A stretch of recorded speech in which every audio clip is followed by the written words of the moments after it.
Yeah, Yeah, I I'm here can't at see. that. I'm here at the house right now. Yeah, good Yeah, stuff, we man. Good stuff. all right. So we are live, and so I'm gonna let it roll for a minute. Okay. Actually, Deanna, I think we'll we'll put the timer. We'll take the timer off, and we'll just give it like a minute or two. We'll do that. Shane, thank you again for joining me, man. I really appreciate it. And I know we're All live good, right brother. now, and we'll do the intro here in a second. But we're a couple of minutes late, and I you know, got a couple of things going on here, man, that are pretty challenging. But it's all good, man. In fact, I'll just say it now as about 30 minutes before we jumped on, and I know you just joined me last second, Hmm. but about 30 minutes, yeah, about 30, maybe 40 minutes, dude. We just found out a couple officers were shot. Um, and of course, we don't want to go too into it without confirmation, but we definitely know that two officers were shot multiple times, and that right now they're fighting for their lives, but they are being treated, and so as of right now, they're still fighting for Where, their where, lives. where's that at, Trini? Here in San Antonio, Texas. It's a couple of our SAPD officers, and pretty significant, pretty significant. Again, I won't get into it, but one of them was just really shot. He was shot multiple times, and Yeah. and the other one, as far as I know, was shot once, but it was in the face. And so that all being said, man, that just happened, and it's one of those where it just it's hard, dude. It's like even jump. I mean, the real part of this is that I feel weird, like just being on here. Like Sure. it bothers me like that, But it's kind of like a lot of times what you hear from a lot of these heroes is, I wouldn't want things to change. I wouldn't I Right. wouldn't want you to not do what you're doing, because I could imagine these two officers saying, hey, man, what you're providing, what you're doing, you're thinking of us, keep pushing forward. And that's what we do. So yeah. But anyway, that just took place. So, and then of course, having, Joe last second, I think this might be the first time Joe's missed a podcast. I think it It might might be. be. It Yeah. might be. But hey, it's absolutely um, uh, called for. His son's got a Sure. ball game that they thought was going to be canceled, and because of the heat index, Yeah. and in the end, hey, the show went on, so he ended up Yeah. having to go. But Yeah. but hey, I'll tell you what, Shane. Again, thanks so much for John Molaw. There you go, number 51. That's right, babe. Nice. Hey, well, hey, we are live right now. We'll do a 1 minute countdown. We'll do the intro, and then we'll get the show on the road. Okay. For sure, brother. All right, brother. Let's do this. Let's see, Deanna, if you'll do that 1 minute countdown, we'll 30 seconds. There you go. 30 seconds. Prayers from the Lou, dude. We know how it is, man. When in regards to our brothers and sisters in blue being injured in the line of duty, man, it's bad news, and prayers and hopes for the best. And if there's Yeah. anything we could do up here or any across the country, man, whatever we need to do to make it right. Appreciate it, brother.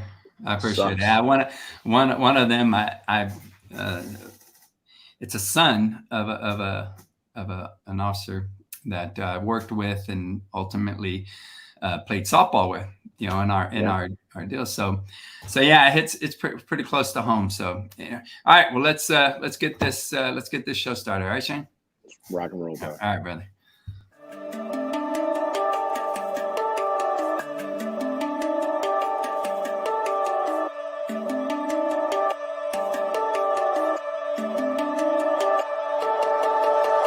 Partner in crime, Joe, joining me again. We got another special guest. Don't forget, man, I got your six. All right. So, hey, it's what are we in? August 24th, 2023. And I am joined not by my normal partner, but might as well be kind of like his twin, kind of. The better looking one. Mr. Shane Monick, thank you for joining me, man, from Missouri Law, number 51. For sure, Trini. Thanks, I bud. got, man, that was last second, man. Shane joined me. If y'all weren't here at the intro, Joe, unfortunately, has got his son's ball game came up and they were supposed to cancel it because of the heat index, but hey, they're pushing on. So Joe had to run at the last second. I think it might be his first show he's missing, but hey, Shane joined us last second, man, came on. What a trooper, man. I really appreciate it, Shane. I really enjoy having you on. So all good. I know we talked about this just before, and if y'all, for those that pray, for those that really, I mean, regardless of what you believe in and all, having these officers out of SAPD that are fighting for their lives right now. Just about 40 minutes ago, these two officers were involved in the shooting. One of them multiple times, and another one once, but it was to the face. And from what I'm understanding, and again, I won't get into the details because I don't like to do that unless it's concrete. They are alive. They are fighting for their lives, and so we want to keep them in their prayers and their thoughts. So, and like kind of like what we talked about before, Shane. It's weird, man, because we want to recognize them. We want to have them in our thoughts and in our prayers, and it's tough though, man, to keep pushing on. But like I've said before, with a lot of these heroes, they would tell you like, hey man, don't stop what you're doing. You're thinking about us, you're praying for us, but what you're doing is beneficial for these officers in our circuit, and man, keep pushing on. And so that's what we're going to do. We're going to keep pushing on, but again, please keep them in your thoughts, in your prayers. So one of the things we're going to start with is this part is live. But we're going to get into this following the recap of the St. Louis Show Me Classic. We're going to go straight into our pre-recorded portion of the show with Jeff Blair from policesoftball.com. He's going to go over the Hall of Fame, along with the shakeup when it comes to the gold and silver division. So that's going to be interesting. And then we did a little bit of Throwback Thursday in there. So Shane, we'll start with our St. Louis Show Me Classic. And what I'm going to do before we even go there, we got Stu Donaldson joining us. We got Wayne Spencer Jr. with us, Marietta Taylor, Donnie Meyer. It's going to be pretty cool, Donnie. You're going to like what we have for you. Eddie Castro saying, great to see you there in St. Louis. It was nice to see you too, brother. I wish we could attend more tournaments where all these guys come together. I really wish I could see them on a regular basis. So, but that's the importance of these tournaments, man. It brings us all together and we get to see each other. Brandon West, what's going on, brother? Missed you up there in St. Louis. Andreas joining us from SA Law. Softball by Fat. What's going on, buddy? It's been a little bit. And I have talked about you actually a couple of times here in the last couple of weeks. So that's pretty cool to see you on here. Tommy, thanks for joining us, man. And D. Rodriguez, what's going on, man? Thank you very much for tuning in. So Shane, we're going to start with our St. Louis Show Me Classic recap, man. And the first thing I was going to start with is the shirt, because I'm repping the shirt. You are. Joe says it's green. It's like heather gray, but it's green. So I like it. I know. Let's see here. So we started with the shirt. I like the comfort, the feel of the shirt. It's awesome. So I'm glad he brought this one back in that gray. And Shane, you sent me a photo. You sent me a photo before I actually even got to St. Louis. And the thing that I noticed about this was if we could add up the weight of the men that are in this photo. Let's show that photo here. Holy smokes! Look at those guys. Hey, got a lot of meat there, brother. Got a lot of meat do. There. And I'm interested in, Shane. How come everybody's happy but Joe? That's what I'm wondering. Well, it's Angry Joe. He rarely smiles on pictures, but when he does, he's got a beautiful smile. Says his mom. That's about it. But there's a smile. That was the most glorious time I've ever seen Joe. Hey, I tell you, dude.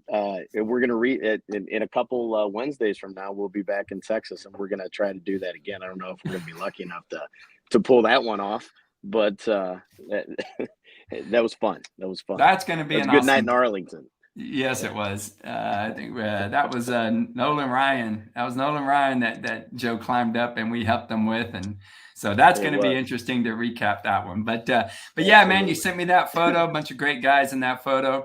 When you're there in St. Louis, just so you know, because this is the recap, important to know that there are a lot of things to do in St. Louis, man. Of course, one of the famous ones is the Gateway Arch, and you had a couple people that went out to that. Look at that at nighttime, man. It's beautiful. That arch is really cool. I didn't know what to expect, but it was pretty neat going up there, man. But there's other things, man. There's the barbecue. We went to a couple of escape rooms when we were there last time. So St. Louis got a lot of cool stuff to do, and I recommend on any tournament making a vacation out of it, hanging out for a day or so, afterwards, so that way you could really enjoy yourself and be able to go take in the sights. What would be one of the other things, Shane, that you would say if you go into St. Louis you'd want to tune into? I'm a homer, but our zoo, we have a world-class zoo here in St. Louis. It's free. People don't understand that. Most zoos across the nation, you pay for to get in. I mean, of course, there's things that you could pay for inside, but our zoo, our art museum, stuff down in Forest Park in St. Louis City. We have a lot of amenities that, families can enjoy while they're here. Cool. Well, we started off the tournament with you guys being able to hook us up with being able to go to the baseball game. So hey, there's the seats that we had, man. It was a humid night, but it was still a nice night, man. And it was a beautiful view, and I'm really happy you guys hooked us up with that. What a great opportunity to go check out a major league ball game, while being there for the players' party. Absolutely. Shout out to the Cardinals and Cullen Speckhouse, a mutual friend of Joe and I's. Joe works close with Colin and is able to get 200 plus tickets at a very discounted rate. I know the Cardinals are in the cellar right now, but in the past and even this year, was it Pittsburgh this year we were playing?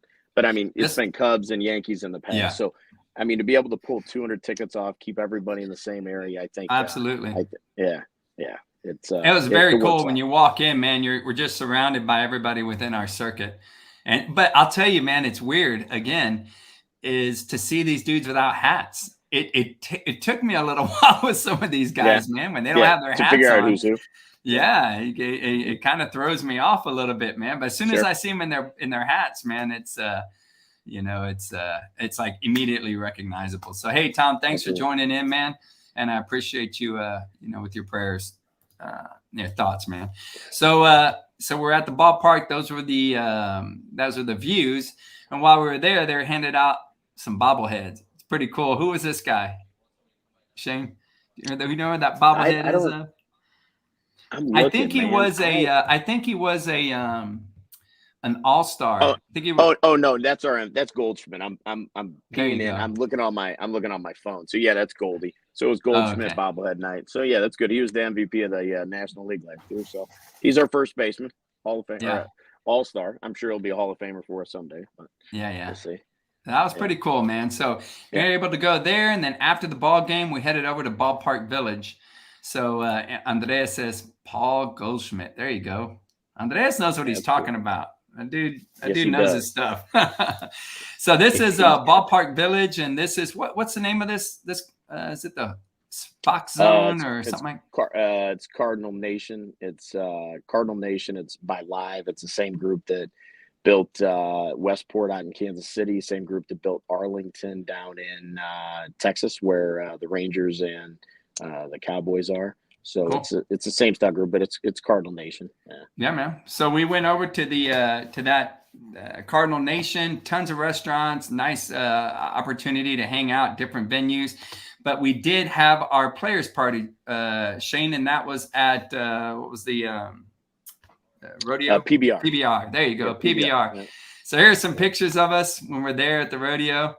At that PBR, good times. That club, man, it was a great time, man. It always is. It's one of the best parties when you're talking about a players party, a gathering. If not, I believe it's the best that I've experienced is the environment.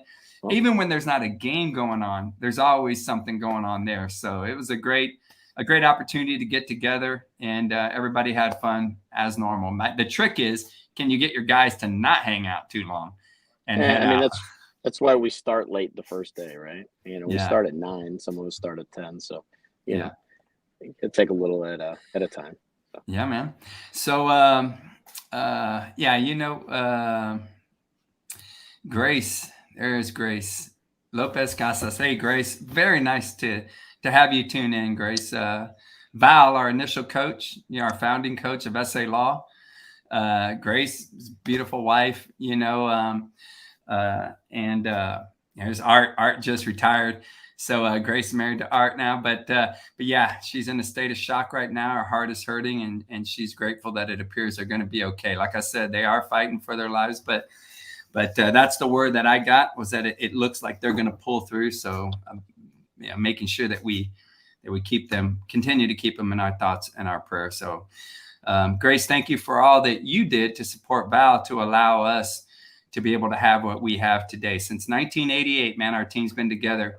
And Val is the one that created that. Ultimately, it was enough of an influence in my life to want to stop being a player and try to be a manager player, which is very difficult, but absolutely worth it. I'm very hard that Grace gave me her blessing to continue on the tradition of SA Law. I know we've got, all right. So, hey, Shane, Yep. we got the players' parties out.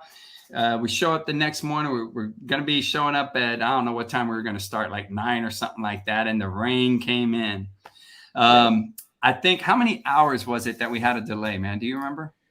We could have started at 1. I think we didn't start pool play until 2 p.m. So, Yeah. I mean, but those guys at the park, man, did a wonderful job. There were like lakes out there in the outfield and things of that sort. And they ended up, getting that field ready to go. I think after a 5-hour delay is what it was. But ultimately, they were able to get it going, and we got the pool play going. But before we did that, Shane, as I'm entering the park, because we get there to the delay's going on, but I tell the team, hey, let's go out there, let's check it out, let's see what we can do to help. We walk in, and first thing I see is you and Joe working on that fence, working on that stuff. So there's a lot of work that goes into these tournaments. And one thing I'll give you 2 credit on is you don't want anyone to have to go out of their way. You guys are hosting, you're out there putting up signs, doing all the work. There's so much that goes on behind the scenes. So thank you and Joe and the rest of the team, the guys that were there to help ahead of time to make things happen, man. We appreciate it. That's one of the first sights I saw when I was walking in. Tried to help. Joe's just like, he really wants everybody to enjoy themselves and not have to work. So he's a very hands-on guy. And ultimately, I walked right, after Joe telling me that, hey, man, we got it. Don't sweat it. This is what I see next. And multiple times. Hey, Dan McIntyre, I don't think he wore his shirt the whole day. If Dan's in a tournament and if his shirt's on, he better be on the field. If not, we expect his shirt to be off. I mean, it's like 10, 12 years of this. So, it's expected, and the girls love it. So. Well, I'll tell you what, I really don't think I think if it wasn't required, he wouldn't wear it when he was playing either. But yeah. So, hey, Brad's saying you're a sexy son of a gun there, Shane. I like the way you clean up pretty good. Thanks. And Brad's saying it was a 6-hour delay. So that was that's what ended up happening as I walked in. Along with the park, though, there's a lot of family environment. There's a lot of people that are there. And that's the thing I love about our circuit is you can take your family and feel comfortable with that. So I know we have some pictures of a few families that are there. And I think that's pretty cool. This group of kids that are out there, Zach Banks of Dayton Metro, man, he's a part of that Good Guy Group company that's a realty and insurance company. So he had a bunch of people out there with the shirts on. That was pretty cool. Let's go through a few more of these pictures. There you go. Smallin's got a whole herd. I don't know if you can see that. We got 58 kids. One more every tournament. I don't know where he gets them. So. That's good.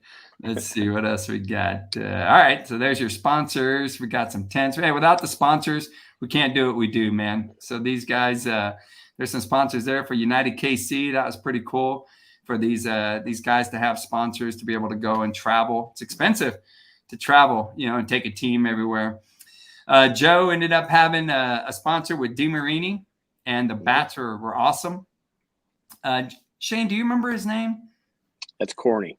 Okay, there you go. It's Corny with DeMarini, I believe. All right, there you go. Yeah. So yeah, he the bats were awesome. Everybody loved them. They were hot, and especially with the rain, they still had a great feel. The ball leaving the bat was still a great feel on that. Let's see, and then we got some. What do we got here? A few more from the field. And there you go. Brad saying Mike Cornell. There you go. Yeah. Oh, there you go. Yeah. Corny. Yeah. That's there you go. That's his government name. So. Oh, okay. And T-Ball says thanks for hooking us up at the high school, man. That was pretty cool. We needed a last second thing, and so that was awesome, man. All good, yeah. And then we got the let's see here, behind the gates. Nope. Okay, that was it. Sorry. So hey, what I will say is that ultimately, we ended up having that rain delay. We went through the round robin. I know we had something like North Florida just barely losing to Missouri 21-20. You had Maryland squeaking by the Norsemen 15-14, along with Chicago Metro just getting over United KC 13-12. So Joe posted that when it concluded, South Florida came out on top with the #1 seed, followed by Great Lakes and then Kentucky Blue. One big surprise that Joe said was the I-80 Cartel, who came out and normally kills it in St. Louis, came out 0-2, losing close ones to NYPD and Dayton Metro. So that's what happened there. Bracket play began, and Chicago Metro, #9, and the #14 Center Mass raised some eyebrows. I think it was Chicago knocked off Midwest Heat, then beat #1 South Florida 19-18 to face Missouri. Center Mass knocked off the Swami favorite, #3 Kentucky Blue, then beat North Florida in another close one, 25-22 to face Great Lakes. In the losers bracket, after losing the first game in double elimination, Midwest Heat knocked off the Texas Fugitives and NYPD Finest to face North Florida. After losing their first game, Connecticut Lawmen run-ruled both United KC and Dayton Metro before running into South Florida and then ultimately getting sent home. Biggest surprise of the double elimination was the early exit of the Law, who went 0-2 after a strong start of 2-0 in pool play. I'll tell you this, it's a surprise for us too, but in the end, man, we're the kind of team that we start like this and we end up going strong, just like in Vegas. Lost our first one, came all the way back into the championship, won the first one of the double dip, and ended up losing that second one. So, we're holding our heads high. And if it wouldn't have been for that rain delay, I believe we would have had a typical type of tournament. We're coming back from that losers bracket. So I agree. But yeah, man, we played late into the night, past midnight, and then returned early on Sunday. So they're able to get 5 games completed. But then the heavy rain moved in. So ended up having to cancel the event. But I thought it was a great move by Joe to ultimately bring all the coaches together and say, hey, look, man, we couldn't finish it. But in the end, let's split what we had as far as some prize money so that you guys walk away with a little something, something. And I thought that was a great ending to it. And ultimately, I'm really happy with everyone's attitude towards that decision. And I heard that before we ended up going to that meeting where everybody was on the same page. And so it was awesome. So on behalf of Joe and the Missouri Lawmen who host this tournament, they wanted to thank their sponsors. I know that there is Corny and DT with DeMarini, Todd with LHM, Mason with First Form, Matt and Louisville Slugger, Chris with Dudley, Terry with Ellie Management, Tom with TR Hughes, Nick with Field State, Ashley with Dr. Pepper and the Snapple Group, Doug with Gray Eagle, Jason with Lower. I think it's Lower. Lohr. Lower. There you go. Yeah, Lohr. Yeah. Lohr. There you go. And Marcus with PBR. Dan with Dynamic Sports Gear. See that, Dan? And Cullen with the St. Louis Cardinals, and all the other sponsors that chipped in. So yeah, man, that's our recap of the St. Louis Showman Classic. Shane, anything to add? You know, Joe's 95% of that tournament. Like, he humps all the sponsors. Outside of a little influence and yelling at him, me or any of our other guys, we have very little to do. I mean, and props to Joe. You're right. He's a hands-on guy, but I won't let him have his hands on everything. You got to be there to lend a helping hand. No, he does a great job. He doesn't miss things. I know it's probably killing him to be there, but he's with Jackson at his game, which is awesome today. But props to Joe. It was hard to call that, but for those that left St. Louis right away, bad weather was coming in. We would have been screwed. Hindsight's 2020. We've never been rained out like that. It is what it is, and hopefully there's things to come that are better. I'll leave it at that. So I hear you. Got some good stuff coming up.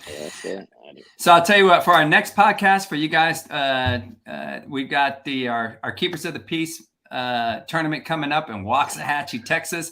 We're going to be featuring Elite Sports USA, and that's going to be with Anthony Rocket Garay. He's going to be the first time showing up to our tournament, and ultimately he's that rep that's going to be out. And we're going to be on our next podcast. We're going to be explaining our Keepers of the Peace bat reveal. We're going to have our prize packages reveal. We're going to have our rings that came in, I believe, yesterday. So our ring reveal today, and ultimately our cancer tribute shirt update. So we're going to be doing that on our next podcast. So make sure you tune in. One more thing is Kevin Schock. Kevin Schock, Hall of Famer, dude is been in police softball forever. And ultimately he works with and represents Garrett Metal Detectors. And one of the things that's going on right now is our Outstanding Police Officer of the Community Award. I was very fortunate to be awarded that this year, and that's recognized as a law enforcement officer who's made a significant positive contribution to his or her community. This award is not geared towards softball, but instead the accomplishments made during the course of duty within the community. So Garrett Metal Detectors will be sponsoring this award, as they have been a longtime supporter of law enforcement themselves, and themselves have made positive contributions to both our profession and our community at large. So we're very happy to have Garrett Metal Detectors sponsoring this. And in the end, right now, there's one nominee for this Outstanding Police Officer of the Community Award. So if you guys please make sure you send something through to our policesoftball.com site and submit somebody who fits that bill. Somebody who goes out and supports. Brad was an Outstanding Police Officer, the Community Award winner. So there are a lot of guys that are out there that do a lot for the community. Please think that through, type something up and send it in. We really would appreciate that. So absolutely. So those are our announcements, man. And Shane, if it's cool with you, man, we're going to go ahead and get rolling with the Hall of Fame inductees, what's going on in the circuit. There's big news when it comes to the shakeup in the gold and silver, and a little bit of Throwback Thursday. Cool? I'm with you, brother. Let's do it. All right, man. All right, brother. We'll see you then. Let's roll it, Deanna. All right, so we got Jeff joining us, the Swami, over from California. Got Mr. Joe Monahan, of course. And I'm excited to be able to talk about this segment and having Joe on whenever Joe is just got done with his tournament. So, we're going to be recapping that with this show if we haven't already, but I think we'll lead off with this. So we'll recap the St. Louis Show Me Classic, which again, a great showing of teams. A lot of stuff was brewing, man, in that tournament. And, unfortunately we had the rain. But Joe's got some exciting news. Going to be sharing a little bit. But we asked Jeff to come on to just talk about a few things going on within the circuit, and one being what was just announced on the policesoftball.com message thread. Which, by the way, there's quite a few guys, Jeff, I've been very surprised, that do not get on the message board. They don't get on the website. So for those of you guys that have never gone on who asked these questions that I'm telling you, all your answers, especially for the World Series, they're on that message board. Go to policesoftball.com, and Deanna will create a little ticker if you don't mind. policesoftball.com. And get on there and check out that message board in particular. But there's all kinds of things, which one of them we're going to be talking about now, which is our Hall of Fame. So we have our policesoftball.com Hall of Fame that were just announced. And Jeff, we're going to throw that up on the screen, and we're going to let you just comment on a few guys. Joe, comment on a few guys that are on here. So Jeff, tell us a little. Here's our East and our West All-Stars, our Hall of Fame. How did this Hall of Fame come about? All right, so first, thanks for having me back. We are Mark Stafe from Hurricane Hillary here in Southern California. We had almost a half-inch of rain and some torrential wind at 15 miles an hour. And some of my one of my lawn chairs got blown over. So we're good here in California. I know it made national news about this big hurricane. So, the Hall of Fame. So the Hall of Fame started this was not my idea. It's when we first started the website back in like 04, 05. We were talking about the website with Dennis Leonard, Andy Worm, Del Pickney. All these guys had got together and said, hey, we need to have a Hall of Fame. The Hall of Fame has never been my my niche. Because I was the guy that was always the guy running the website and running the World Series, whereas the Hall of Fame is more of Dell's thing. He was the one that kind of coordinated that. And after even before Dell passed, we both realized it was too big of a job for just the two of us, because a lot of the guys we didn't know that well back east and stuff. So we reached out to those who we trusted the most to run a Hall of Fame committee. And we said, guys, Dennis Leonard from the East, and at the time it was Anthony Costanzo, Big Tone from the West. We said, can you guys please get together a committee and just take this over and run it? And we're in whatever you decide, we'll support you.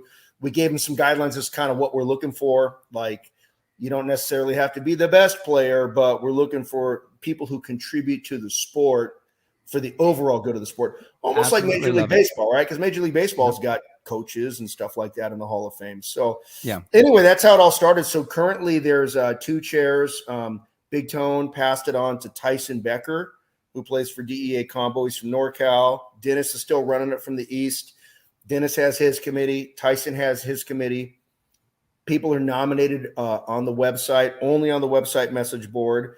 And then we figure out which guys are, played in the West and which guys played primarily in the East.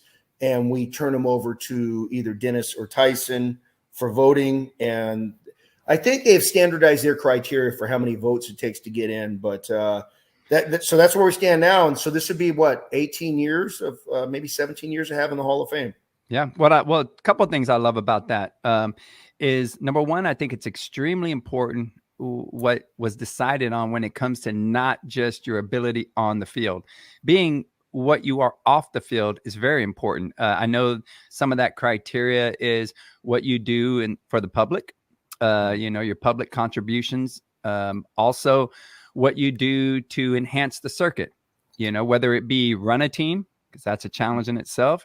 Being a tournament director, which is a huge challenge, a huge stressor, and you do it. Most people don't make any money on tournaments, and the little bit that they do is definitely not worth putting on that tournament. Most tournament directors do it for the love of the circuit, love of bringing everybody together, the opportunity to have that camaraderie and to host. So all these different criteria, along with, which I love, is the supporting cast, whether it be a great sponsor, somebody who's really shown a lot of commitment to our circuit and the guys within the circuit to make things happen. In particular, our World Series is huge. And what I think is cool is also, we're talking about the support being even a wife. You could have a wife in there that without that support, could you do what you do? Anne-Marie, with you, can you do what you do without that kind of support? I know right before this podcast, without my wife, saying a few things to me with some of the things we're going through, it really helps me to push through and do things that, sometimes you're not in the mood to do, but you're there. So you're there because of their support. And so that all being said, I think it's I think it's very important that you included that that it was included in the criteria for the Hall of Fame. So Right. I think Just like Major League Baseball, I mean, it's not all about talent. Barry Bonds is not in the Hall of Fame, so, and numbers wise, he certainly would be amongst the best. So anyway. Yeah, it's a good point. Yep. So on that note, we'll bring that slide up of this year's inductees. And I will just say that starting right off the bat, you see my co-host there in the middle on the east side. I'll start off with that mainly because for me, people might think because of the podcast that, Joe might be why I'm saying, that I'm happy to see him up there, but it's really not about the podcast. It is a big thing, but Joe in particular offers me a ton of support with everything I do, to include those things I talked about, the tournament, raffles, things of that sort, but also what I know he does behind the scenes for not only his team, which allows them to travel and play in other people's tournaments, but also what he does by, hosting that St. Louis Show Me Classic, along with the charities that he supports with what he does there. So I'll just make that note right away that I'm very proud to see Joe be nominated and ultimately approved for the East All-Stars. Congratulations to you, Joe. Very happy, man.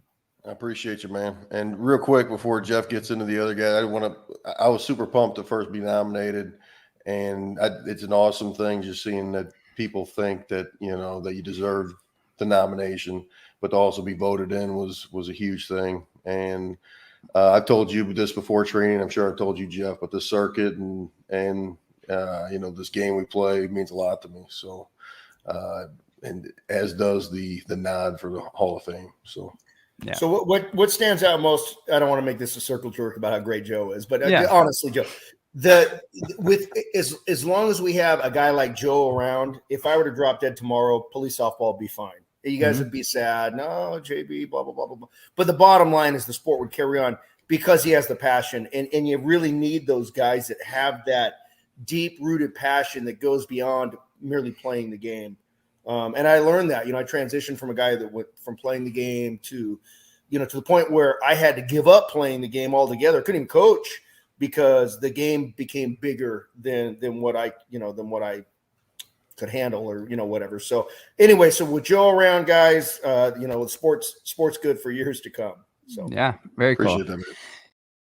Yeah, man. So we got Adam Orozco from Great Lakes, which Adam and Jen are great people. And, I don't get to hang out as much with everybody, that's on this list, but I do get to hang out with them and have messages, interactions, and ultimately get to know them outside of just being a great ball player. He's got that great team with him and Jen and ultimately what they do for a lot of people in the circuit. So yeah, that's a really cool one there. And what Adam brings is he's still like on top of his game, which is interesting because a lot of times by the time guys get to the Hall of Fame, you got to be at least 45, right? But that guy's still playing every day on arguably the top team or, top 2, top 3 teams, and he's still doing it. So, yeah.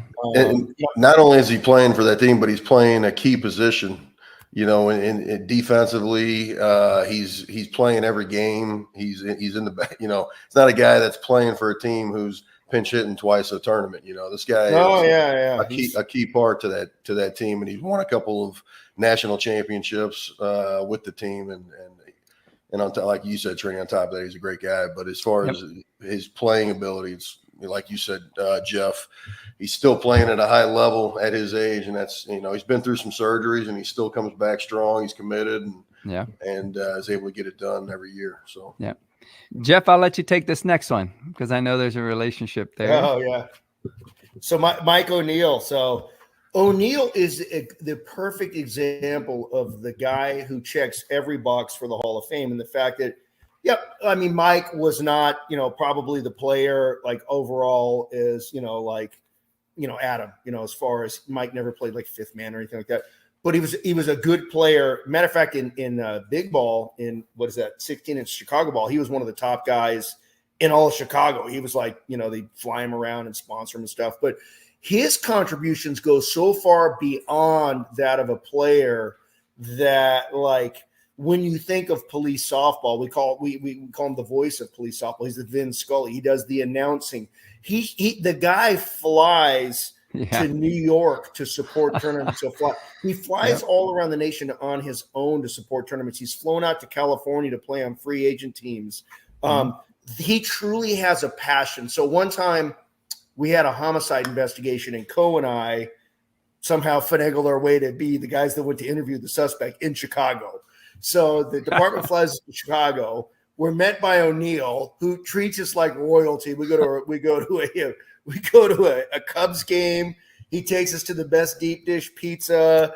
He's got the suspect on ice waiting for us. I mean, so like when we talk about what makes police softball so special, it goes beyond the game of playing softball. It's that type of hospitality, and I can't think of a better guy. I'm going to be excited for him when he gets inducted into the Hall of Fame because, like, you know, if there was I always talk about the Mount Rushmore of softball players. Well, he's on the Mount Rushmore of those who contribute to the sport without a doubt. Overall, you know, the face of Chicago. That's cool to hear, man. I haven't been around the circuit. I think 13 was our first year when we got our butts handed to us. We played the defending champs, and then the very next game we played, like, I don't know, the runner-up or something. I don't know, but we got it handed to us. It was the Shamrocks, and I can't remember who else, but that's how I know him. The voice of police softball. I mean, the dude is like freaking energetic. He goes the whole time. I think he's there to help set up, break down. Yeah, he does it all. He does everything. He does everything. Yeah. And so for me, that's my impression. That's what I know of Mike. So I'm very happy that you know, at least on that note, you know, that I know he came down to the Keepers of the Peace tournament also. So he went to New York. I mean, the guys. Yeah, it's like, Mike and Donnie Meyer, those two guys, I think, Mike O'Neill and Donnie Meyer, those two guys are very similar in which they may not be playing, but if you need something, they're there. They're always there to help, offer whatever you're looking for. They're there, man. Yeah. Yep. Next is from Detroit, Mike DeSico. Now it is DeSico, right? Or is it? Yeah, it's DeSico. DeSico. That's what I thought. Yeah. I like Mike a lot. Also, I've not been able to hang out with him as much, but we did hang out here in the last couple of tournaments, and I like him a lot, man. That dude stayed up in Vegas at this one machine. I mean, I kid you not. I went there, and like 2 hours later, I think I went upstairs and ate. I think I fought with my wife. Then we made up. Then we went downstairs and had some wine. And then we came, and then he was still at that same damn machine. I was like, how in the hell is he doing it? And, but yeah, man, I was happy for him when I saw that get in there. I wish I knew more of these guys. I wish I had to join this circuit such a long time ago, you know, right. So that way I'd have been able to know them on a different level. So Mike, I remember like back in the days, man, that Michigan was the kind of the hotbed of like police softball. I mean, it was like, first of all, Michigan, there was nowhere more controversial than Michigan. We had the Andy Worm faction and going against Steve Percola faction, Michigan lawman against Wayne Oakland. Mike was one of the top guys, and you know there was just always something going on there. That Sterling Heights tournament was amazing. I think I went to it 3 times. I know I went at least twice. That Michigan lawman team was just incredible. They were just such a good team. And Mike's still at it, though. And then when he rebuilt that Detroit team, and all of a sudden they were like the worst. I remember Mike put a funny comment on the message board because at one point Great Lakes was the #1 team in the nation. And I think Detroit was ranked 60th. And he says, I'm the only guy to be on the top team and the worst team in the nation at the same time. So he's got a great sense of humor. Yeah, he is a funny dude, man. Tommy Wiggin. From New York Metro, Wiggin. I don't know Tommy. Okay. Yeah. I can cover this one. Probably the most controversial guy for not getting on last year. Tommy, like, oh, wow. For a period of time, I'll say a decade. Can you guys hear me okay? Yeah. For about a decade, Tommy was he was one of those names that if you played police softball, like, and you thought about New York Metro, you thought about him. The same way you think about, like, oh, they got Donnie Meyer, they got Tommy Wiggin. the same way nowadays, like when you think, I don't know, like who's the top team, like LA Blue, right? You think, oh my God, they got Buddy Lundy. Or when you think about, I don't know, maybe the New York Empire, oh, they got the Thies brothers. Back when so he's one of those guys like that I played against quite a bit. He's younger than me. The knock on him was, and why I was surprised he did not get in last year. I don't vote on the East or anything like that. But I understand he probably retired a bit too young, because if he's just at 46 or something like that, he was still very much in his prime. He was a top dog. And when I was really, really, really into softball, when I was playing, I studied everybody, and I knew every batter. I knew every tendency. I knew the defenders. And I'd sit around in my office, just if I had an all-star team of all cops and I could go take on these civilians, he was always on my team. He was that good of a player. So it's good to see him get in. I would like to see him play a few more years, just because I think he sold himself short a little bit. But anyway, I think some of these guys like Wiggins and Jimmy New, I think they all kind of left the sport left the circuit when Torelli retired. Torelli left, yep. So when Torelli, that's their guy, that he leaves, then they were done. Because I mean, Jimmy New's in the same boat. You know, that guy was a stud, and he could have player of the year. He was player of the year. Yeah, he could have continued playing just as well. And both of those guys. And another thing, and I can't remember because, and I can't look back because we erase all the nominations for previous years whenever the new ones start coming in. But you know, just something to mention as far, I'm on the East Hall of Fame committee. And so something to mention is that not everybody on the committee is familiar with everybody that's nominated. So if someone's nominated and whoever's putting that nomination in has to be super detailed. Great point. You know, super detailed, list all the accomplishments that you can think of or put together. And just so that people have a great idea what type of player or what type of contributions he's made to the circuit, you know. And some of the nominations to me aren't as detailed as they should be. And like I said, there's certain people that like, yeah, Tommy needs to be in, but here's the deal: it's not just one person voting. You need to have a certain percentage of the vote to get that nod. And if you don't, and if only half the people in the committee are familiar with his accomplishments, then that's up to the person making the nomination to make everybody aware of what's going on there, I think. That's a great point. That's a very good point. Yeah, because a lot of guys, they might not know him, right? So it's like a Tommy Wiggin, no brainer. And that's all it says. Like, never heard of this guy before. You know, I've heard about him, but I haven't seen him. So I did. I as a matter of fact, before I got on the podcast, I read his nomination. And you know, some of them were more thorough than his, you know. So, but I think people just assume that, like, when you drop a name, you know who that is. You know, like, hey, Donnie Meyer. Well, everybody knows Donnie Meyer. Well, I guarantee there's 50 guys that are going to show up at the World Series.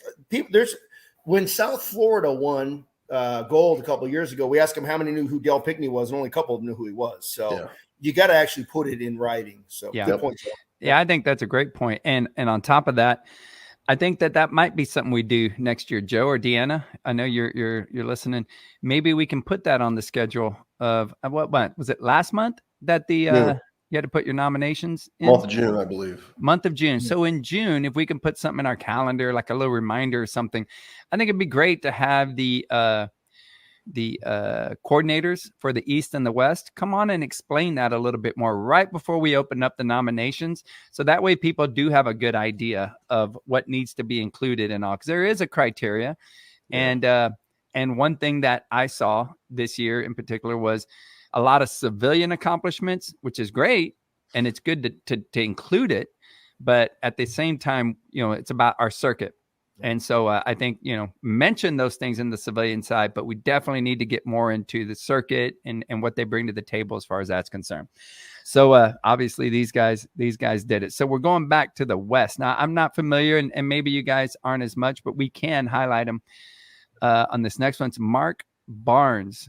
Deanna, we had that of LAPD Blue. All right, cool. All right. So this is one of the few guys. So some of these guys, they get in the Hall of Fame, you know, a little bit younger than me. This guy is older than me. I did not know who Mark Barnes was. His son is one of the top players on State 48. He's the big lefty guy, hits a bunch of bombs, super good player. He goes, hey, my dad used to play for LA Blue. He goes, I want to nominate him. And obviously he did not know like how the process was, because it was a handwritten nomination note that, you know, but it was just some pictures and stuff. It was truly not, I didn't think he was going to get in just based on the nomination, because if I don't know who he is out west for LA Blue, and I played against LA Blue for years and years and years, thinking, well, this guy's probably not going to get in based on this. So this is where the softball network kicked in. I got a hold of Braun, David Braun, who runs LAPD Blue, and David Braun did not know him very well either. But Braun knows people, so he knows some of the top players in like the icons of the West. Rick Record, who was a third baseman for the LA Blue, Tommy Chevrolet, who was the pitcher for the LA Blue. He reached out to those guys, and Dave Braun did a bunch of research and said this guy was an absolute killer back in the day. He was probably their top hitter, top power hitter, the whole bit. So Braun was able to enlist other Hall of Famers who were able to vouch for him. And that's in my opinion, that's what sold it for him. And the fact that, you know, other Hall of Famers are saying this guy deserves to be one of us. And that's the type of stuff I'm talking about as far as trying to get the nomination out there and get the accomplishments out there. And if Brawny did the legwork, obviously, and that's great that he did that. But that's the type of thing I was just talking about, is that if people that are unknown to everybody on the to not everybody on the committee, that kind of stuff needs to be done. Right. And I can't imagine he would have got in had it not been for the legwork that Braun did by contacting guys that these are dudes that, like, those guys were icons to me. Like when I was a young guy, when those guys were like crushing people, I'm like, oh my God, you know, we got to play against LA Blue and don't hit it anywhere near Tommy because then they're going to kill our pitcher if we hit it anywhere near the pitch. So they were very intimidating when they said that he was their top hitter. Like, this guy's got to be good enough then if they say it. So yeah. Cool. And then the last, but definitely not least, is Utah Metro. We've got Rob Dunn. I understand his nickname was Donut. And I know that he had spent a lot of time in the circuit. Ultimately, I think our connection was cancer. He ended up having a bout with cancer. But in the end, Rob, and I'm trying to think of that write-up, man, because I can't remember the details of the year, but I know he played a lot of police softball. So I would like to, and I don't know if anyone had any experience with Rob, but I know that he had a ton of time on the circuits. I've got to revisit that again. I apologize. So there's always that like kind of like the Jackie Robinson moment of the breakthrough, right? So he's the first guy from Utah to get into the Hall of Fame, best I can tell. So, and in Texas, I think I'm not sure the first one might have been Feather or one of those guys, but Feather, yeah, or maybe Shock. But whatever the case is, there's always the one guy that breaks through, and it is my understanding that there would be no Utah softball in police softball if it weren't for him. That's what it was. I remember yes. him from like all the way back to I think maybe 11 getting involved in the circle when that team first started. Now he's one of those guys. It's a gold team player, right? So he's not playing on the top teams or anything like that. But you're talking about a guy who contributes to the sport beyond just playing the game. I know he's going to Texas and he's going to come to Vegas to be inducted. So, and the cancer thing, he battled cancer, returned from it, and he went back to work even. So, and it was significant. So. I do remember him very much playing for that Utah team, though, and they're a very, very good goal team. They won the West Conference, I think, 4 years, maybe even 5 now. Yeah, I thought you said four out of the last 5 they've won. Yeah, that's their wheelhouse right there. That West Conference. So. Wow, yeah, I remember it being an accomplished career. I remember the cancer connection. I know we jumped on and I meant to look that up and I didn't for the details, but I'm happy for all these guys that got in and congratulations, man. I know, Jeff, if you don't mind, for those that have not been, what do they have in store to be able to see these inductees when it comes to the World Series? So on Friday night, I've been penciling out the schedule. I mean, what is it, August? And I'm already working on the World Series schedule to make sure it works. This thing is like a Rubik's Cube. One extra team or one team quits, the whole Rubik's Cube doesn't work. But whatever the case is, if things go as planned, you can plan on Friday afternoon, say at around 6 p.m., we'll have the opening ceremonies of the World Series. And during the opening ceremonies, we will have, obviously the national anthem and whatnot. But then we'll have all the Hall of Famers come out onto the field and be inducted. And we invite every active member of the Hall of Fame to be on the field to welcome the new members on. So, Trini, you'll be out there and you'll get to welcome Joe into the Hall of Fame. And then next year, Joe will be on the field with you, welcoming the new guys in. Yeah. And we have a challenge coin for him. Joe actually got a sponsor for us to buy the challenge coins. They're pretty cool. So I would like to, one thing I'd like to see is we got more guys challenging each other with because I think what's the deal with the challenge? I'm not a challenge coin guy, but if you've challenged somebody and they don't have it, they got to buy you a drink or something. Yep. That's how it works. It might be 2 drinks when Joe gets one. Yeah. Deanna, do we have that? I think we have a picture of that, don't we, or no? There you go. There you go. Yeah. Man, that's cool, man. That's new. Is that right or no? No, we had it. Just we ran out of them, and then we started giving out something else, and then we went back to the coins again. All right. Joe bought us like 1,000 of them. All right, I like it. Very cool. Cool. Yeah. All right. So that's awesome, man. Maybe 100. Yeah, it's gonna be cool. It was a lot. All right. There's like 100 of them. Yeah. I know we've got some big news coming up here in a second, but real quick before that, just tell us what's going on in the circuit, man. Any kind of updates, anything that's kind of been working in the background, kind of bring us up to date? No big news. If anything, so here's one thing that I keep getting feedback on is, hey, move the dates of the World Series because I have a guy who's the best player in police softball, and that happens to be the same weekend as the USSSA Majors tournament or something like that. Oh God, if I could do that, I got 2 starters that are always in a SWAT competition. Right. Weekend, so, and I lose them every year. Yeah. So my answer is always the same. So I purposely picked the second weekend of October way back when it didn't conflict with other police tournaments. It didn't conflict with the civilian tournaments, the big ones or anything. So now the civilians, they moved their tournament to match our dates. I'm not going to move to accommodate 8 guys in order to, to throw a wrench into the work of 1,000 guys, because nobody's more valuable than the next guy when it comes to police softball. That got me better. So the best thing about all those guys that are conference players, they got a decision to make, right? They can still play on the police, but that means they got to give up their. Now I understand if they're getting paid, thousands of dollars to go play with their civilian team, go play with the civilian team. And the managers need to understand when they pick these guys up that the World Series is always the second weekend of October. Yeah. This year was a little weird because big league dreams count anytime the weekend touches the first of the month, they count it. So I think Sunday's the first, so they count that as the first weekend. And so the second weekend this year is the 6th and 7th or 7th and 8th or whatever that is. But you can just get on a calendar, and anytime you see it, ours is going to be the second weekend. And I apologize to the guys who can't make it, but if you want to make it bad enough, you'll be there. Yeah. And so that's that. So that's number 1. Number 2, we're still on board with Easton / I think we're in Rawlings now. So Helmer's going to provide all the bats and whatnot, and we still have Carlos from Elite to provide the bats. So essentially nothing changes this year. It seems like the balls, maybe you guys can comment because I haven't hit them yet. Joe, maybe you can. The Onyx balls seem to be pretty popular, right? I mean, I've hit them in 3 or 4 tournaments already this year, and they've all, the balls fly. That ball flies. I mean, everybody loves them.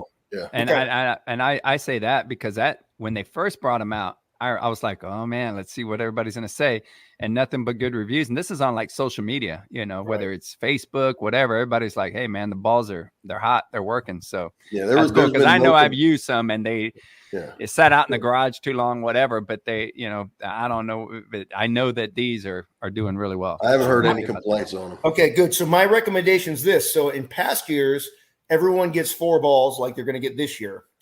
My wife has made a bunch of like little bags, and each coach is going to get a coach's bag. It's going to have 4 balls, the rules and everything in it when you come sign in. But beyond that, we're out of the ball business. So then if you want more balls, we're going to say, go down to the Elite tent down the way, and you're going to buy the balls from Elite. Yep. But my recommendation might be, because you never know if they're going to run out or not, because we're only using those Onyx balls. You can buy them now. Bring them with you if you want. You know, I there's think nothing that's a that says great you can get idea. it right on their website and buy them beforehand. I think that's a great idea because we did run into an issue and I don't know if it was last term or the tournament before. And then I remember softball by fat. That's how I'll call him on this one. But I remember we were playing his team and we had an issue with the balls on that one. So on that, it all worked out. It's all good. But in the end, that's definitely a great idea. I like it. Right. Yeah, man. I'm trying to think of what else might be going on. Obviously, we were waiting. This Elite Eight, I was so excited to introduce this. And you win the tournament. Man, it's been like it's falling apart. Joe's tournament gets rained out. SinCal wins the DEA. They already had a burst, so we got a lot of at-larges. But we're still gonna, hopefully, Trini, you'll give us one, right? Yeah, So. Yeah, it's Jeff. It's a great idea. This year, this has not been a good year for it. Next year is going to be a different story. That's right, New York. That's right, New York folded, right, and then yours rained out. Yep. Which we got a great thing coming up. Like I said, with Joe's tournament, big surprise. It's going to be coming up. We'll be talking about it here in a little bit with the podcast. But on that note, we got some big news, Jeff. I'm excited about this. I didn't put it in the thumbnail because I didn't know it was coming up, but I don't even know what it is. So this is going to be it. I'm going to hear about it the first time. Joe's going to hear about it. And maybe we'll throw a little teaser out there because this is pre-recorded. So, man, give us this big news that you got going on. I'm excited. I'm going to sit back. I might open my chips up for this, Joe. So when I do the World Series, I build it from the top down. So I start with the majors teams and I build it all the way down. So with majors and mid majors, so I want you guys to rethink majors, mid majors, gold and silver. I want you to rethink that paradigm shift. Nowadays, clean slate. You're either uppers or you're lowers, okay? Generally speaking, the top 32 teams, I want to be those to be considered uppers.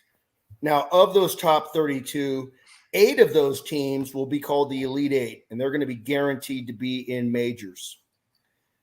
There's 16 spots in majors, and you got to earn it. That's what I really want teams to understand. I can't just call myself a majors player. I got to earn my way into that. Just like if me and Joe were to start a civilian team, we can't just say, you know what, we're a majors team. We're going to go play against Helmer and stuff. You got to earn your way into that, right? The way you're going to earn your way into it is in the round robin of the World Series. You're going to be playing a bunch of other upper level teams. The top 16, 8 of them are predetermined, then 8 more are at large. They will go to majors to play double elimination. So 3 round robin games, double elimination playoffs. Truly the best 16 teams in the nation will be there. The next 16 teams will be those upper level teams that didn't fare as well in the round robin. So they're going to be the teams that'll play in mid majors. Okay.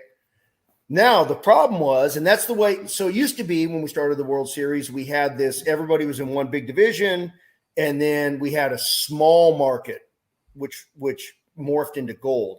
And small market was for the teams that, hey, we can't compete with New York and all these teams. We're just like podunk PD. And the whole idea was to give those recreational level, like your beer like night teams, a chance to participate. Well, the problem is that gold division took off and people started building powerhouse gold teams, stocking up on players. As a matter of fact, the gold division there was gold division teams now that would beat the major teams way back then, right? So the gold division, people started, quote unquote, sandbagging, right? Where they started bringing in, really good guys. And the biggest complaint was, like, hey, these guys should be in majors or they should be in the uppers or the lowers. So this year I came up with this idea to prevent the specter of sandbagging. Ooh, right? This is interesting. Okay, so this year, top 32 teams are still going to be in the uppers, right? Even if we don't get 32, because right now it looks like we're not going to get 32. We're sitting on 30 right now, and that's fine. We had a new one join on. If they all verbally commit, we got 30. Next year, we're going to fix that, and I'm going to tell you how. This year, all the lower teams, you don't get to be in gold. You got to earn your way into gold. Only 16 teams get to play gold. So we're going to let them all fight out in the round robin, 3 round robin games instead of 2 like usual. And instead of having silver being a drop-down division, silver is now going to be the new gold. So gold will be like all these teams that are stacking up. Like you hear about, like Chicago's got like I think they got like 4 guys that won the Majors World Series before, Dusty Bowling and JU and these guys. I'm not sure if they were on the team back then, but they're clearly a Majors team. They're playing gold. Okay, that's fine. But if they finish inside the top 3, they get promoted next year no matter what, up to Majors, mid-Majors. That's how we're going to keep that 32 team number, right? Now, it might mean that means one of the major, mid-major teams gets bumped down. That's fine. They might get bumped down to lowers. Almost like this, I got the idea from Ted Lasso watching the. I don't know how soccer worked, but you got to earn your way into the Premier League, and you can get demoted down until whatever the next league below it is, right?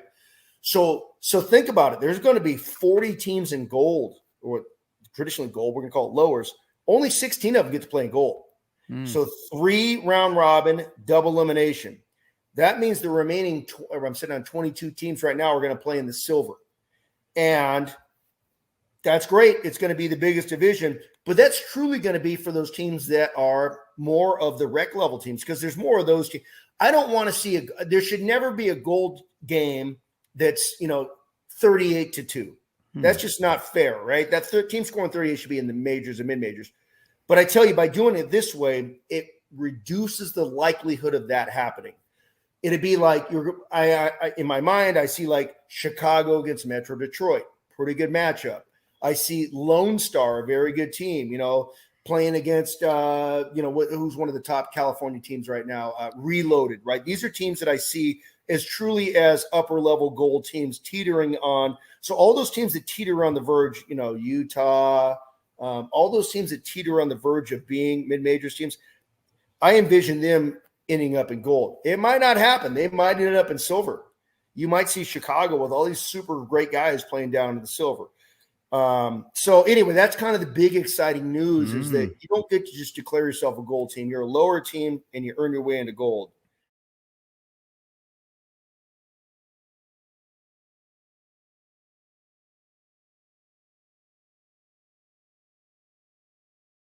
Right? They can still play on the police, but that means they got to give up their. Now, I understand if they're getting paid, thousands of dollars to go play with their civilian team, go play with the civilian team. And the managers need to understand when they pick these guys up that the World Series is always the second weekend of October. Yeah. This year was a little weird because big league dreams count anytime the weekend touches the first of the month, they count it. So I think Sunday's the first, so they count that as the first weekend. And so the second weekend this year is the 6th and 7th or 7th and 8th or whatever that is. But you can just get on a calendar, and anytime you see it, ours is going to be the second weekend. And I apologize to the guys who can't make it, but, if you want to make it bad enough, you'll be there. Same with majors. So upper level, you're an upper level team, and you earn your way into majors. If not, you're mid-majors. And if you win mid-majors, then one team gets an automatic berth to majors, just like Angel Armor did last year. So that's kind of my idea. What do you guys think about it? Go ahead, Joe's the guy with this, because I get Joe, just so you know, to help me create my matchups. Actually, I don't get him to help me. Joe does it for me because I just don't have that ability. That's not my thing, right? I usually turn to Joe for that stuff. So I'm gonna. I like the idea, and I think it sounds like almost like this is like a mid majors, like, you know what I mean? Right. Yeah, everything is bumped up, and then everything in silver is really gold. That's what it sounds like to me, because I think some of these teams that you're talking about in that are going to probably be in that top 16 of the lowers.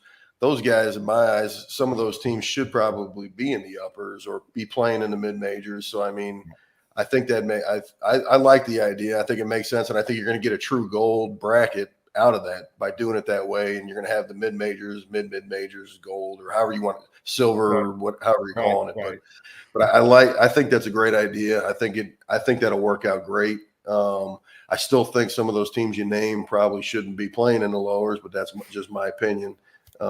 Based on some of the results that they've had over the last few years, but it is what it is, and we'll see how it plays out. And like you said, going into next year, if you're going to take the top teams that finish in that top 16 in the lowers and bump them up, I mean, that solves the issue there. So I think it's feeding the machine, man. It's we're no longer like stressing about, are we going to have enough for this and how many people are playing down? I mean, this is, and man, I tell guys all the time, whenever somebody comes up with some sort of a question about the way the World Series is run, I'm like, why do you think I got my tournament and followed just about every rule with the exception of what do I call that? Wild player? card. Wild card. Instead of a wild card player, just to allow guys from Canada or guys that don't have a team come in. I mean, but it's fun being able to manipulate it a little bit, have and that's but it's only a little bit. And I've had some questions this year about, hey, can this guy, and what about, and I'm like, I always refer him to our website. Like, here are the qualifications.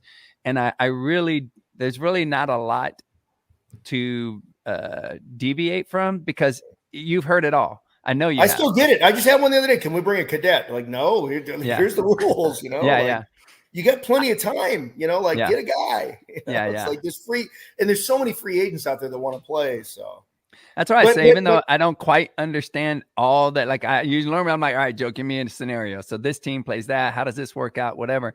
But what I do love is that I know you put a lot of thought into this, and I know that what has come up in a few tournaments is this team playing down.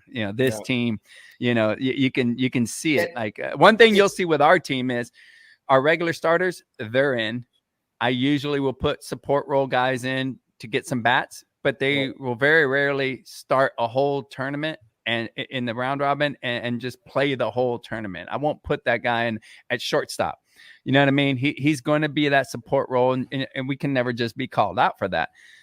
Some teams they've had some things brought up here in this year in particular, where it's like, man, these guys, people were saying they could tell this guy's in, this guy isn't in. And yes, there's some truth to getting guys playing time, but I like the system because it just seems like it's feeding that machine where, like, what's the use in doing that? You're just going to find yourself, there anyway.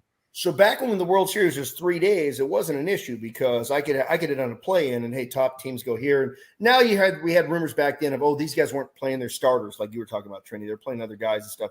But the problem is when I went to a 4-day format, right, so it's staggered. So these teams are saying, oh, we'd love to play up, but we've already got airfare. Want. Our guys are already coming. They were planning on doing goal. We want to play up, but, yeah, we got our rooms and this and that. So so this way, I mean, I suppose you could see teams in the lower division punting the round robin to play silver. But in order to, like, a couple things, I don't want, like really, you're going to punt to play silver. So what we're doing is this year, if you win majors, we got a World Series ring for you. Ooh, nice. Like the colors. If you win mid majors, we got one of these for you. It's a silver one. Nice. And if you win gold, we got you a gold one. Nice. But silver, we don't have rings for you. You're still going to get a prize package, but just understand that each prize package is going to be less, right? Yeah. So the lower you get, the lower the prizes. So I don't want people saying, oh, geez, we won silver and, all we got was bat bags or something like that. Because, believe me, it drives me nuts when guys complain about the prize. We have a very good prize package. Now, we don't have what we had in past years where guys getting custom handguns and stuff. Sometimes sponsors will do that for us. But I was talking to some guys like, hey, what'd you guys get for second place in Civilian Worlds? And they go, oh, we got like a little like trophy or something like that. Like, we give plenty of – you understand with 4 divisions, I got to divide all these prizes up. But we got to have 4 obelisks. So no matter what, even the silver division is going to get a nice stone obelisk trophy. Trini, I sent you pictures. Yeah, we have those pictures in there. And one of them is a white one, and that's that. So so those are the obelisk trophies, and then there's one that's a white one, and that was the 10-year anniversary. That one, DEA won that at the 10-year. So the 20-year, this is 18. So 2 years from now, we'll bring another white one out. Oh wow, that's cool. That's super cool. So everyone's going to get an obelisk. Everyone's going to get something. They're going to get the medals, let's say champion. They're going to get the all worlds, the Pat Hill, the Del Pickney MVP and stuff like that. But the only teams that are getting rings are going to be the 3 big winners, the majors, mid majors, and gold. And then I got to be honest with you guys. I got to think Brandon West actually came up with this idea for his Florida tournament. Shout out to Brandon. These are not the same rings that were for the Hall of Fame. The Hall of Fame rings, those are different. These ones are not high. These are more for your shadow box. Dan, so I got them all the biggest size you could get. Right? You're probably not going to want to wear this around. Those are the Hall of Fame rings. Those are nicer than these ones, honestly. So these ones are going to be more for a shadow box, but they're still it says world champions. They're the only thing they don't have is they don't have your team name. They're not personalized. It says, world champions, World Series 18. Very cool. Yeah, very cool. Yeah, I like that. Yeah, very cool. Yeah, I like it, man. Awesome. Well, that's a shakeup. That's a shakeup. I like it. That's a big shakeup. So cool. Hey, if you think you're playing gold, you might not be playing gold. You gotta be top 16 out of 40 to play gold. You're gonna be playing tough. That's tough. Yeah. Wow. Awesome. I love it. And we'll see how it goes. I'm excited. Hey, we'll go into this. It's 45 minutes into it, but I'm gonna go real quickly on a few throwback Thursday photos, man. If we don't mind. So we got our first one here. Jeff, tell us a little bit about this one. Oh shit. So that was my rookie. I was like 20. I just turned 21. So that's and I know I just turned 21 because I just turned in. I got a Beretta 9mm on my hip there. I carried a revolver, and that's right about that time as they transitioned us into semi-automatics. And I got to carry a real gun instead of a 6-shooter. Look at all that beautiful hair, man. Yeah, I used to have hair. Yeah. And Jeff, you carry a big stick. Yeah, but true. Yeah, I used to have true aluminum baton. That's before asps. So yeah. So you weren't hitting the protein quite as much then. I was a power lifter. Believe it or not, I was a competitive power lifter there. I was just I weighed 160 pounds. I was strong, but not big. Yeah. Yeah. That's cool, man. Well, that's our throwback photo from what year? 1990. That'd have been 90. Yeah. 90. All right. Let's go to the next one. That's why she's like, she loved my hair. Now look what she got. All right, let's go to this next one. Give us a little something on this one. You know anything about this? Yeah, it looks like it might be Sterling Heights, right? Best I can tell. Detroit? Is that right? That's Detroit. Yeah. Yeah. Still might be Detroit. I think Ollie. Yeah, from that's the Great Lakes guys. Yeah, there they are right there. Yeah. So that was pretty. Look at those trophies. I know back then that was a big thing, man. How in the hell did you carry that or fly back? I guess I don't know if they were flying or driving, but even if you drove, where the hell do you put it? Right, where do you put that? Imagine bringing that on the plane. The days of the old trophies, man. Oh my goodness. So there's that one. Let's go to the next one. What do we have here? Donnie, look at his hair. He's got great hair.